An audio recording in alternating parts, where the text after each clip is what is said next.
ahead, Councilwoman Thomas. Thank you much. Maybe I'm really close to it because I teach a cultural heritage and preservation course, so I understand the importance. I have a statement and then a follow-up to Councilmember Peck's request. So I represent Old Town Janetta. It's now known as Piney Point. It was resettled in 1865. There were 5 neighborhoods: Ulrich, Harlem Heights, Harker Heights, Piney Park, and Carver Crest. Carver Crest remains with about 100 homes, wood frame. Blossom Heights has scattered sites around Fondren. That is it, separate of the church and the cemetery. That's all that remains of Piney Point.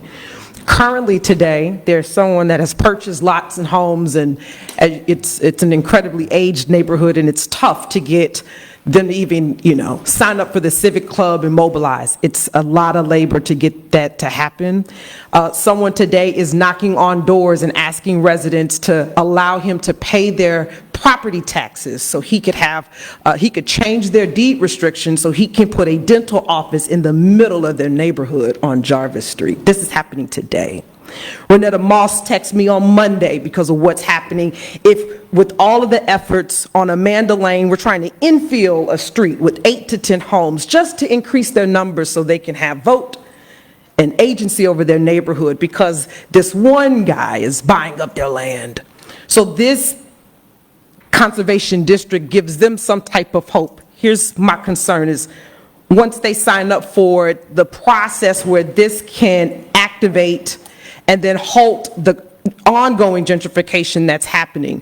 What's also happened, and to Mayor Turner's point about the city participating in predatory practices, this residential neighborhood plots were replatted to commercial. There are mechanic shops sitting in the middle of their neighborhood, right? It's problematic. So this is all I have, right? And Roman was so kind and gracious to introduce this over a year ago to the Piney Point civic community. And they chose this. They said, when this comes available, we want this for us.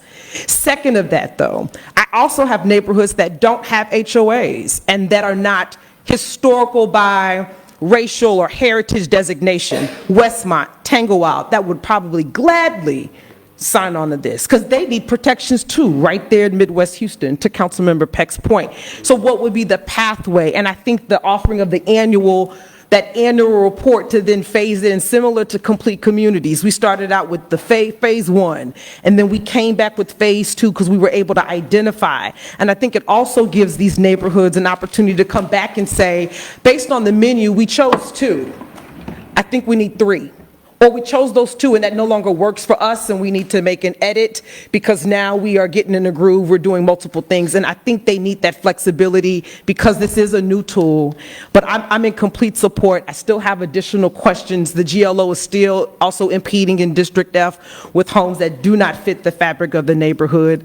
But if this is something that we can get right, I think we'll be able to point to this 10 years from the line and say we did the right thing to preserve people in these neighborhoods. But I do have concerns about how quickly this can onboard while halting the impact that's happening right now.